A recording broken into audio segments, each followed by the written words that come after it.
The Temple Mount is the site of the first and second Jewish temples. But for hundreds of years, it's been occupied by Muslim shrines. What kind of plans are being made to build a third temple? There are actually quite a few. 35 acres. That's all it takes to ignite wars, topple empires, and rewrite history. This is the Temple Mount in Jerusalem, a site where the world's most powerful religious and political forces are quietly maneuvering to rebuild a temple destroyed 2,000 years ago. Some say it will signal the return of Christ. Others are already crafting sacred vessels for a day they believe is coming. But what if they are wrong? What if this temple can never rise, not because of politics, but because God himself forbade it? For 15 centuries, the Church held a truth buried from modern eyes, a truth that shatters everything we think we know about prophecy, the end times, and the invisible war raging over this tiny sacred plot of land. The final temple judgment. Let us start with what actually happened, because the history is more dramatic than most people realize. In 30 AD, give or take a year, depending on which chronology you follow, a Jesus of Nazareth was crucified outside the walls of Jerusalem. According to Christian theology, this was not merely an execution. It was the fulfillment of every animal sacrifice that had ever been offered in the Jewish temple. The lambs, the goats, the bulls, the doves, all of it, every drop of blood spilled on every altar for over 1,000 years, was a prefigurement, and a shadow cast backward through time by the one sacrifice that would actually accomplish what all those animal sacrifices could only symbolize: the removal of sin, the bridging of the gap between humanity and God. When Christ died on that cross, the temple veil tore from top to bottom. That detail is not incidental. That veil separated the Holy of Holies, the innermost chamber where God's presence was believed to dwell, from the rest of the temple. Its tearing meant the barrier was gone. Access to God was no longer mediated through animal blood and Levitical priests. It was accomplished, once and for all, through the sacrifice of Christ himself. Now here is the part that most modern discussions skip over entirely. According to the Church Fathers, God did not immediately destroy the temple after the crucifixion. He gave the Jewish people one generation, roughly 40 years, time enough for the apostles to preach throughout Jerusalem, throughout Judea, throughout the known world. Time enough for every living Jewish person to hear the message, consider it, and make a choice. Accept that the Messiah had come and that the old sacrificial system was fulfilled, or reject the claim and continue as before. That window of mercy lasted from approximately 30 AD to 70 AD. One generation, exactly the time frame Christ himself had indicated, and then the window closed. I was a stranger, and you welcomed me. In 70 AD, the Roman general Titus besieged Jerusalem. The siege was catastrophic beyond anything the ancient world had seen. The historian Josephus, himself a Jewish eyewitness who had defected to the Roman side, recorded scenes of starvation so extreme that mothers consumed their own children. The city's defenders fought with suicidal ferocity. The streets ran with blood. Josephus estimated the death toll at over 1 million people, though modern historians debate the exact figure. What is not debated is what happened to the temple. When the Romans finally breached the walls, they burned it to the ground. Not a partial destruction, not a strategic dismantling, total annihilation. The stones were pried apart one by one because the gold that decorated the interior had melted in the inferno and run between the cracks, and the Roman soldiers wanted every last fragment of it. By the time they were finished, not one stone stood upon another. Precisely to the letter, as Christ had prophesied in the Gospel of Matthew, in decades before the event occurred. The sacrificial altar was gone. The Holy of Holies was gone. The sacred vessels were carried off to Rome in chains, where they were paraded through the streets in Titus's triumph, a scene still carved into the Arch of Titus that stands in the Roman Forum to this day, visible to any tourist who cares to look. But the physical destruction was only half the blow. The Levitical priesthood, the hereditary line of men descended from the tribe of Levi, who alone were authorized to perform the temple sacrifices, was effectively annihilated. Their genealogical records were stored in the temple. When the temple burned, the records burned with it. Without those records, no one could verify Levitical descent. Without verified descent, no one could serve as a legitimate priest. Without legitimate priests, no valid sacrifice could be offered. The entire religious infrastructure of Temple Judaism was not merely damaged, it was rendered permanently inoperable. The hardware was destroyed, and the credentials needed to rebuild it were lost in the same fire. This was not an accident of war. According to the Fathers, this was divine judgment, a definitive, irreversible closure of the old covenant sacrificial system. And if there were any doubt about the permanence of that closure, history provided one more extraordinary confirmation. In 363 AD, nearly 3 centuries after the destruction, the Roman Emperor Julian, known to Christian history as Julian the Apostate because he abandoned Christianity and attempted to restore Roman paganism, decided to rebuild the Jewish temple. His motive was explicitly anti-Christian. He wanted to disprove Christ's prophecy that the temple would be destroyed and not rebuilt. To the Temple Mount, and it also that went still to underground of the Temple Mount. He allocated imperial funds. He recruited Jewish laborers who were overjoyed at the prospect. Construction began. And then, according to multiple independent historical sources, both Christian and pagan, including the pagan historian Ammianus Marcellinus, who had no religious motive to fabricate the account, balls of fire erupted from the ground. Explosions tore through the foundation trenches. Workers were killed. The project was abandoned. Julian himself died months later in a military campaign in Persia. The temple was never rebuilt, and it has not been rebuilt in the 17th century since. When the early Christian theologians looked at these events, they reached a shocking conclusion. The temple would never be rebuilt. The crucifixion, the one-generation window, the destruction of the temple, the loss of the Levitical records, and the supernatural failure of Julian's rebuilding attempt, and they reached a conclusion that they considered not merely theological opinion, but established historical fact. The temple will never be rebuilt because God does not intend for it to be rebuilt. The old sacrificial system served its purpose. It pointed forward to Christ. Christ came. The shadow gave way to the substance, and the infrastructure that supported the shadow was removed permanently so that no one would mistake the shadow for the substance ever again.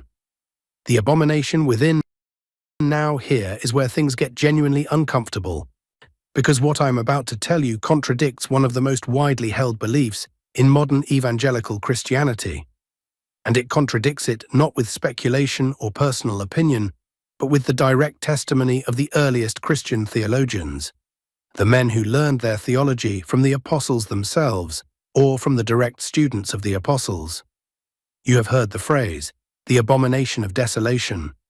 It comes from the book of Daniel. And Christ himself references it in Matthew chapter 24. In the modern evangelical interpretation, this phrase refers to a future event in which the Antichrist will enter a rebuilt Jewish temple in Jerusalem and declare himself to be God. This interpretation is the engine that drives much of the modern Christian Zionist movement. It is the reason certain evangelical groups actively support Jewish efforts to rebuild the temple. Their logic runs like this. The temple must be rebuilt so that the Antichrist can desecrate it. Once the Antichrist desecrates it, the tribulation begins. Once the tribulation begins, Christ returns. Therefore, rebuilding the temple accelerates the return of Christ. It is a theological domino theory, and it has influenced American foreign policy, international diplomacy, and the geopolitics of the Middle East for decades. But the Church Fathers said something completely different. And what they said should stop you in your tracks. According to the patristic interpretation, the tradition that predates the Protestant Reformation by over 1,000 years, the abomination of desolation is not a reference to a rebuilt Jewish temple. It is a reference to the Christian Church itself, specifically to the Catholic Church. The Fathers taught that the great apostasy prophesied in Daniel and referenced by Christ would not be an external attack on a Jewish building. It would be an internal corruption of the Christian institution, a compromising of the church from within, a situation in which the essential elements of the faith would remain technically intact. The sacraments would still exist, the doctrines would still be on the books, but the lived reality of the institution would become so degraded, so infiltrated, so hollowed out from the inside, and now that the Antichrist or his spirit could effectively take his seat within it without the structure collapsing entirely. Read that again if you need to, because the implications are staggering. The earliest Christian theologians, the ones who actually knew what the apostles taught, did not believe the end times crisis would center on a building in Jerusalem. They believed it would center on the church, on the institution that Christ himself founded. The corruption would not come from outside. It would come from the top, and the faithful would face a situation in which the very institution they trusted to guide them would become the source of their confusion. If that sounds uncomfortably familiar, if it echoes certain crises that have unfolded within institutional Christianity over the past century, that is not a coincidence. It is the pattern the fathers predicted. And the reason most modern Christians have never heard this interpretation is not because it was obscure or marginal. It was the mainstream position for 1500 years. It was displaced only after the Protestant Reformation introduced a new prophetic framework, one that reinserted the Jewish temple into end times prophecy and removed the uncomfortable focus on institutional Christian corruption. The old interpretation was not refuted. It was simply replaced by one that was less threatening to the institutions that controlled the narrative, to Michael and the Chosen. Now we come to the part of this story that ties everything together, and it involves a figure that almost everyone has heard of, but almost no one truly understands: the Archangel Michael. Ask most people what they know about Michael, and you will get a simple answer. He is an archangel. He is powerful. He fought Satan and cast him out of heaven. He is a warrior. All of this is true, but it barely scratches the surface of what the theological tradition actually teaches about him. And the deeper you go, the more extraordinary the picture becomes. First, a detail that surprises almost everyone. According to the classical angelic hierarchy described by theologians like Thomas Aquinas, the archangels are not at the top of the celestial order. They are near the bottom, the second lowest rank in a hierarchy of 9 orders. Above them stand principalities, powers, virtues, on dominions, thrones, cherubim, and seraphim. Michael, the angel who defeated Satan, holds a rank that is, in hierarchical terms, almost modest. And this is precisely the point. Aquinas notes that the humiliation of Satan's defeat was compounded by the fact that he was cast out by an angel of comparatively low rank. The Prince of Pride was overthrown not by the highest power in heaven, but by a servant from the lower orders, acting on the authority of God. It is a theological statement about the nature of power itself. True authority does not come from rank. It comes from obedience to God, and Michael's obedience was absolute. But here is what most people do not know, and what changes the entire framework of this discussion. Michael is not merely a warrior angel. According to the theological tradition, in the hilltop town of Castel Sant'Elia, north of Rome, preparations are underway for the feast of St. Michael the Archangel. He is the guardian angel of the elect. Not a guardian angel, the guardian angel, in the specific angelic protector assigned by God to those whom God has chosen for salvation. This is a concept rooted in the Catholic doctrine of predestination, which is frequently misunderstood. The Church teaches that God, in his foreknowledge, has chosen certain souls for heaven. This does not mean that human free will is irrelevant. It means that God's grace initiates the process and that human cooperation is required to complete it. Christ himself said it plainly in the Gospels. Many are called, but few are chosen. The choosing is God's. The cooperation is ours. And the angel assigned to protect those whom God has chosen, to guide them, to defend them against the forces that seek to pull them away from their destiny, is Michael. This is why it was Michael's specific duty to cast the rebellious angels out of heaven. The faithful angels were the elect among the angelic hosts. They had chosen God. They had passed their test. And Michael, as guardian of the elect, was the one charged with removing the threat to their company. It was not a random assignment. It was his essential function. He guards the chosen. The demons threatened the chosen. So Michael cast the demons out. The logic is airtight when you understand his role, and here is where the thread connects back to everything we have discussed about the temple and the covenant. In the Old Testament period, the Jewish people were the chosen people, the elect of God among the nations. And Michael, as guardian of the elect, was their national protector. This is stated explicitly in the book of Daniel. Michael is described as the great prince who stands for the children of Israel. He was their angel, their defender, their celestial advocate. For as long as Israel remained the chosen people, Michael was bound to their protection. But then Christ came, and the majority of the Jewish nation rejected him. They refused the Messiah their own scriptures had prophesied. And according to the church fathers, in that refusal, they forfeited their status as the chosen people. Not because God abandoned them arbitrarily, but because they abandoned the very purpose for which they had been chosen. The entire point of the Jewish covenant was to prepare the world for Christ. When Christ arrived and they rejected him, they rejected the fulfillment of their own covenant. They broke the relationship from their side, and the status of the chosen people, the elect of God, It transferred to those who accepted Christ, to Christians, to the church. And with that transfer, Michael's assignment changed. He was no longer the guardian angel of the Jewish nation. He became the guardian angel of the Christian faithful, the elect of the new covenant. This is why the Catholic tradition holds that when a person destined for heaven dies, it is Michael who accompanies their soul into the presence of God, not because he was randomly selected for escort duty, and because that is his job. He is the guardian of the elect. He has always been the guardian of the elect. The identity of the elect changed. His role did not.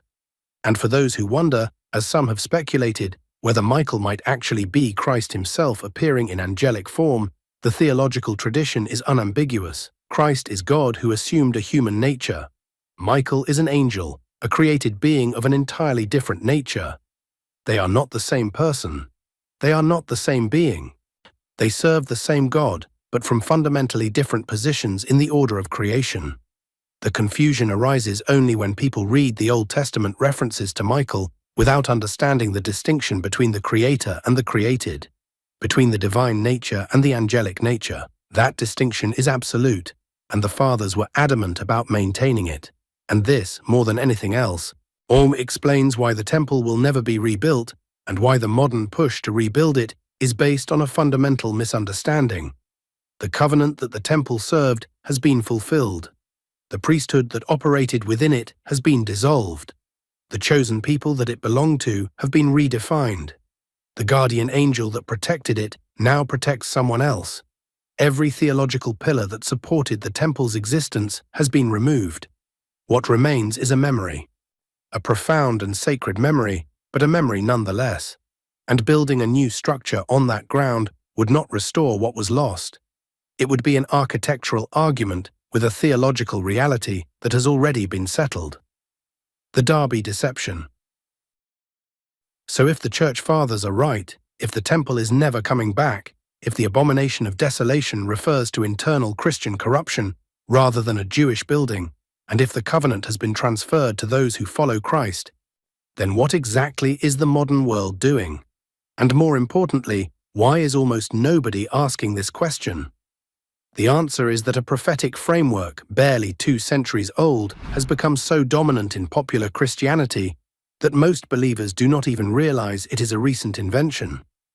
The idea that the Jewish temple must be rebuilt as a precondition for the end times did not come from the apostles.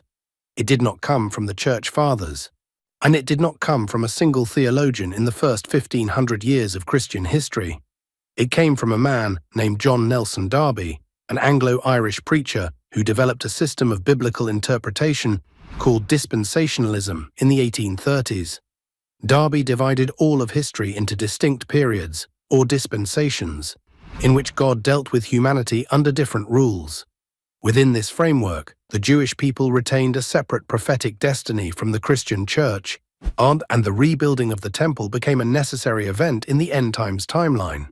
Before Darby, this idea simply did not exist in mainstream Christian thought. After Darby, it consumed it. His ideas were popularized in 1909 through the Schofield Reference Bible, a study Bible that embedded Darby's dispensationalist notes directly alongside the scripture text. Millions of American Christians read Schofield's notes as though they carried the same authority as the biblical text itself. By the mid-20th century, dispensationalism had become the default prophetic lens for most of evangelical Protestantism in the United States. In the 1970s, It might look like a concert, but at its heart is an evangelical message. Hal Lindsey's book, The Late Great Planet Earth, sold over 35 million copies, presenting the rebuilt temple and the rapture as imminent certainties. In the 1990s and 2000s, the Left Behind novel series by Tim LaHaye and Jerry Jenkins sold over 80 million copies worldwide, dramatizing the dispensationalist timeline as thrilling apocalyptic fiction that an entire generation absorbed as virtual theology. By the time those readers grew up, voted, donated to political campaigns, and shaped American foreign policy, the dispensationalist framework was no longer just a theological opinion. It was a geopolitical force. And this is where it stops being an abstract debate and starts having real consequences. The belief that the temple must be rebuilt has directly influenced American policy toward Israel for decades. Evangelical Christian Zionist organizations have funneled millions of dollars into groups actively preparing for the reconstruction of the Third Temple in Jerusalem. The Temple Institute in the Old City of Jerusalem has already fabricated priestly garments according to Old Testament specifications, constructed a gold-plated menorah, and trained descendants of the priestly line in sacrificial rituals. These are not theoretical preparations. These are physical objects sitting in display cases, waiting for a construction date. Think about what that means. A theological system that did not exist before the 1830s, that contradicts 15 centuries of prior Christian teaching, that was popularized through study Bible footnotes and apocalyptic fiction novels, is now actively shaping the geopolitics of one of the most volatile regions on Earth. Millions of sincere, faithful Christians are supporting a project that the earliest theologians of their own religion said God himself permanently prevented. They are pushing for an event that the Church Fathers explicitly said would never happen.